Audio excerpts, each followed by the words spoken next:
In a quiet village, nestled between rolling hills, lived a young boy named Amir and his mother Fatima. They were known for their kindness and generosity, often sharing what little they had with those in need. Their modest home was filled with warmth, love, and the fragrance of the meals Fatima prepared with care. One day, during the holy month of Ramadan, Amir and his mother noticed an elderly neighbor, Mrs. Amina, sitting alone outside her home. Her face was etched with worry, and she seemed to be struggling with her groceries. Amir's mother paused and said, "My dear Amir, let us go help Mrs. Amina. We must assist our neighbors, especially during this blessed month." Amir nodded enthusiastically. "Yes, mother. I want to help her." They approached Mrs. Amina, and Amir greeted her with a smile.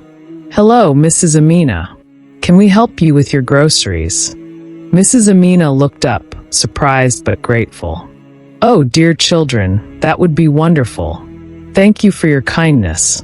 As they carried her groceries into her home, Amir noticed that her garden was overgrown and neglected. He asked, "Mrs. Amina, would you like us to help with your garden too?" Her eyes sparkled with joy. "Oh, that would make me so happy. I love flowers, but I am unable to tend to them like I used to." And so, after helping with the groceries, Amir and his mother spent time in Mrs. Amina's garden, pulling weeds and planting new seeds.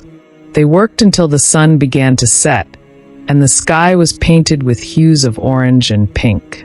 As they finished, Mrs. Amina invited them inside for iftar, the meal to break their fast.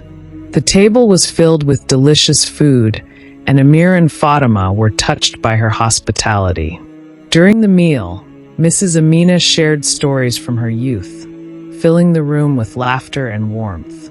After they finished eating, Mrs. Amina said, "You have not only brightened my garden, but also my heart. Your kindness is like a lantern in the dark."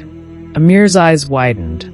Just like the hadith says, the most beloved of people to Allah are those who bring the most benefit to others. Fatima smiled proudly at her son. "Yes, my dear. Kindness is a powerful act, and when we help others, we are truly following the teachings of our beloved Prophet Muhammad, peace be upon him." From that day on, Amir and Fatima continued to visit Mrs. Amina, helping her with her garden and bringing her meals.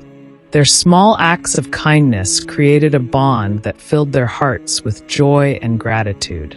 As Ramadan came to an end, Amir learned that true happiness comes not from what we have, but from what we give to others.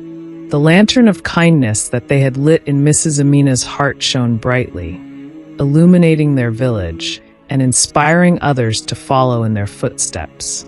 Moral * kindness and compassion towards others reflect the true spirit of Islam, bringing light and joy to both the giver and the receiver.